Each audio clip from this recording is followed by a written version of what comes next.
അസ്സലാമു അലൈക്കും വറഹ്മത്തുള്ളാ. നമ്മളെ വീടാണ് ഈ കാണുന്നത്.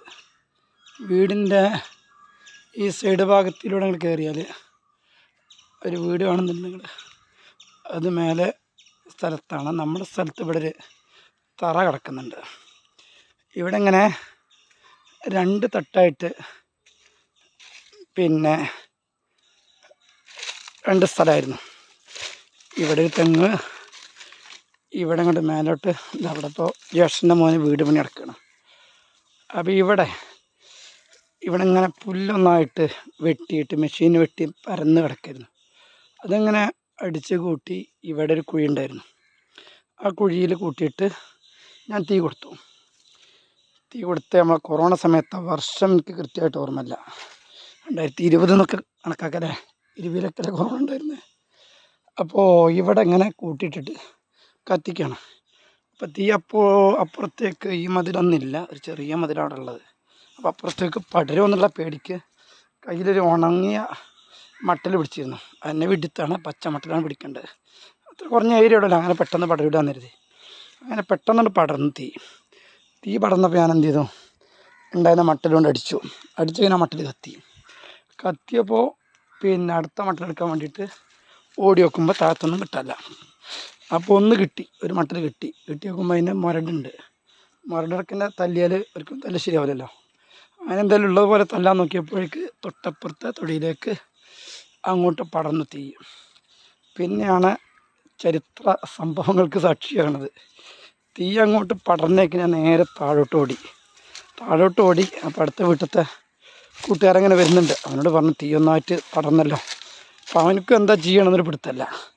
ഞാൻ എന്ത് ചെയ്തു, ഞാൻ വേഗം മൊബൈലെടുത്തിട്ട് വാട്സപ്പ് ഗ്രൂപ്പിൽ 2 ഗ്രൂപ്പിൽ വോയിസ് അയച്ചു. ഇവിടെ തീയാകെ പടർന്നിട്ടുണ്ട്, എൻ്റെ ഫ്രണ്ട് പ്രകർഷത്ത് എന്തോ ഒരു പ്രത്യേക സൗണ്ടിൽ ആ സമയത്ത് ഒരു വോയിസ്. പിന്നെ നമ്മളെ കൂട്ടുകാരൊക്കെ പലരും ട്രോളിക്കാണ്ട് വോയിസ് അയച്ചിരുന്നു. അപ്പോൾ എവിടെയൊക്കെ ഉണ്ടാവും ഇപ്പോൾ ഇത്. ഏതായാലും തീ അങ്ങോട്ട് പടർന്നിടന്ന് ഈ വീടില്ല, ഇവിടെ നല്ല ഈ തെങ്ങുകൾ മാത്രമേ ഉള്ളൂ.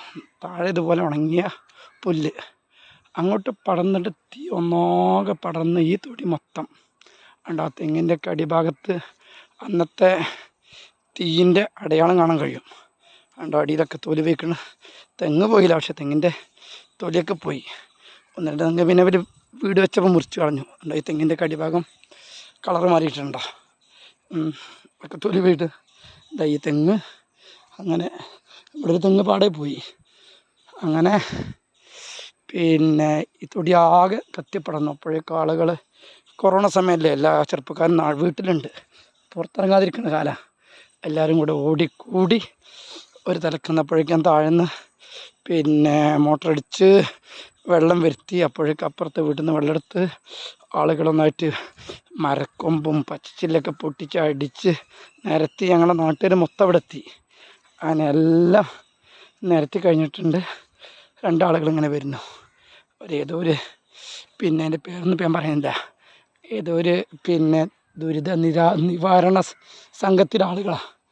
അവരെ പറഞ്ഞിട്ട് കാര്യമില്ല, അവർ യൂണിഫോമൊക്കെ ഇട്ട് വരാൻ വൈകിയതാണ്. അവർ വന്നിട്ട് ലാസ്റ്റ് ഇങ്ങനെ തീയാണ് ഈ സമയത്ത് പോയിക്കാണ്ട് ഒരു ഫോട്ടോ എടുത്തിട്ട് ഇങ്ങനെ രാമപുരത്ത് തീപിടുത്തുണ്ടായി, അങ്ങനെ ഞങ്ങൾ ഇടപെട്ട് തീ അണച്ചു എന്നൊക്കെ പറഞ്ഞിട്ട് ഫേസ്ബുക്കിലൊക്കെ പോസ്റ്റ് ഇട്ടു. അപ്പോൾ അങ്ങനെ അടികൊള്ളാൻ ചെണ്ട പണം വാങ്ങാൻ മാരാന്ന് പറഞ്ഞിട്ടേ. പക്ഷേ അത് പിന്നെ കുട്ടികൾ തന്നെ കമൻ്റ് ഇട്ട് അയാളെ ഫേസ്ബുക്ക് ആ പോസ്റ്റ് പിൻവലിപ്പിച്ചു. ചുരുക്കി പറഞ്ഞാൽ അങ്ങനെ ഒരു സംഭവത്തിന് നമ്മൾ സാക്ഷിയായി. തീ കത്തിപ്പെട്ടിരുന്ന ഫോട്ടോ ഒക്കെ ലാസ്റ്റ് ആ സമയത്തൊന്നും അവരെടുക്കൂല എല്ലാവരും. അപ്പോഴാണ് നമ്മളെ അയൽവാസി ജമീലെത്താത്ത അവരും അവരെ കൊണ്ട് കഴിയും പോലെ സൈതാക്കന്മാരെ വിളിക്കലും അടിയും. സൈതാക്കന്മാരെന്നൊക്കെ പറഞ്ഞാൽ പഴയ കാലത്ത് വിളിച്ചിരുന്ന പേരുകളാണ്. സയ്യിദന്മാരെന്നായിരിക്കും അതിൻ്റെ അസുരം തോന്നുന്നുണ്ട്. സൈതാക്കന്മാരേന്ന് വിളിക്കലും അടിയും എന്തരാ അടിച്ച് നിരത്തി അവരെ കൊണ്ട് കഴിയുമ്പോൾ അവരും അടിച്ചു. ഞാനൊക്കെ ആകെ ഒരു തോർത്തുമുണ്ടെടുത്താണ് നിൽക്കുന്നത്. ആളുകളൊന്നുമായിട്ട് കൂടിയിട്ടുണ്ടാവും, അപ്പോൾ നമ്മൾ ശ്രദ്ധിക്കണില്ല. അങ്ങനെ ഒരു സംഭവം. തീയെങ്ങാനും ഇവിടുന്ന് ഈ തൊടി കളന്ന് അങ്ങോട്ട് പോയിരുന്നെങ്കിൽ ഈ സൈഡ് റബ്ബർ തോട്ടം, മുകളിൽ റബ്ബർ തോട്ടം, ആ സൈഡ് ആ വീടിൻ്റെ ബാക്ക് സൈഡ് റബ്ബർ തോട്ടത്തേക്ക് തീ കളന്നാൽ പിന്നെ ഒരാളെ കൊണ്ടും അണക്കാൻ കഴിയില്ല. ഭയങ്കര കത്തിലെത്തും. ഞങ്ങളുടെ നാട് ഒന്നാകെ കത്തിയിരുന്നു. പക്ഷെ അപ്പോഴേക്ക് നാട്ടുകാരൊന്നാകെ വന്ന് അടിച്ച് നിരത്തി. അപ്പോൾ വേറെ സംഭവം ഉണ്ടായി. അന്ന് ഈ ഗൾഫിൽ നിന്ന് വന്ന അയാൾ പുറത്തിറങ്ങാൻ പാടില്ലല്ലോ. അപ്പോൾ ഒരു കുട്ടിയുണ്ട് അവിടെ, ഗൾഫിൽ നിന്ന് വന്നൊരു കുട്ടി ഉണ്ടായിരുന്നു കൊറോണ സമയത്ത്. അവന് വന്നിട്ട് പിന്നെ അവന് ഇതുപോലെ ഇത് അറിഞ്ഞിട്ട് ഇവിടെ വന്നതാണ്. അപ്പോൾ കുട്ടികളൊക്കെ ഇത് അടിച്ചു കഴിഞ്ഞ് ഇങ്ങനെ കൂടി നിൽക്കുകയാണ്. ഇവൻ വന്ന് കഴിഞ്ഞിട്ട് ഒറ്റയടിക്ക് ആൾ കാലിയാണ്. കാരണം കൊറോണറ്റ് വന്ന ആളല്ലേ. അങ്ങനെ ഒരു കാലം അല്ലാ. അപ്പോൾ അങ്ങനെ ഒരു സംഭവം കൂടെ നമ്മളെ ജീവിതാനുഭവത്തിൽ തുന്നിച്ചേർക്കാനുണ്ട്. എന്താ അറിയുക, ഓരോ ഓർമ്മകളൊക്കെ നമ്മൾ യൂട്യൂബിൽ കയറ്റിയിട്ടാൽ എക്കാലോടെ ഉണ്ടാവും അല്ലേ.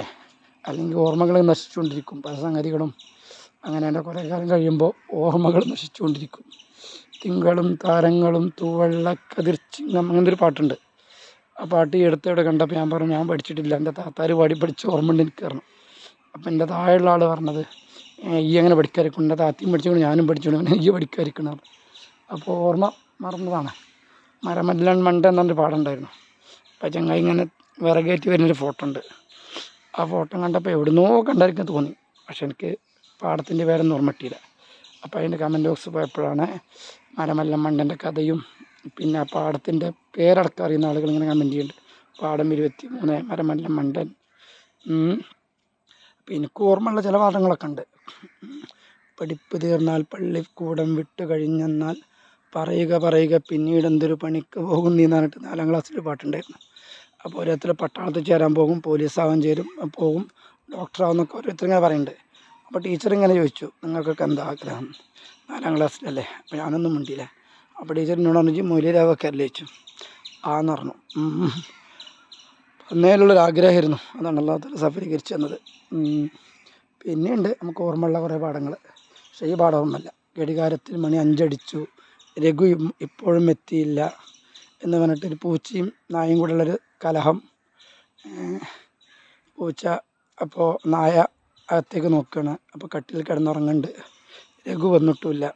അപ്പോൾ ഒരു തമ്മിൽ കുറച്ച് ചാടി ശണ്ട കൂടുന്നിടയ്ക്കിടെ രഘു വന്നിട്ട് പറഞ്ഞു കുറിഞ്ഞിപ്പൂച്ച അകത്തെ കാര്യങ്ങൾ നോക്കും, പട്ടിക്ക് വേറെന്തൊരു പേരുണ്ട്, അവർ പുറത്തെ കാര്യങ്ങൾ നോക്കും എന്ന് പറഞ്ഞിട്ട് പിന്നെ കോൺഫിഡൻസ് ആക്കിയൊരു കഥയൊക്കെ എൻ്റെ ഓർമ്മയിലുണ്ട്. ഇൻഷാ അല്ലാഹ് ഇത്രയ്ക്കിപ്പം ഇന്നത്തെ ഇതിൽ പറയാനുള്ളത്. നമ്മൾ ഇന്നലത്തെ കഥയുടെ ബാക്കി പറയാനുണ്ട്. നമ്മുടെ തിരോധാനത്തിൻ്റെ കഥയിൽ 2006 വർഷം മാറിപ്പോയിട്ടുണ്ട്. 2005 അല്ല 2006. അതിൻ്റെ ബാക്കി കഥ ഇൻഷാ അല്ലാഹ് അടുത്ത എപ്പിസോഡിൽ നമുക്ക് വിടാം. അസ്സലാമു അലൈക്കും വറഹ്മത്തുള്ളാഹി.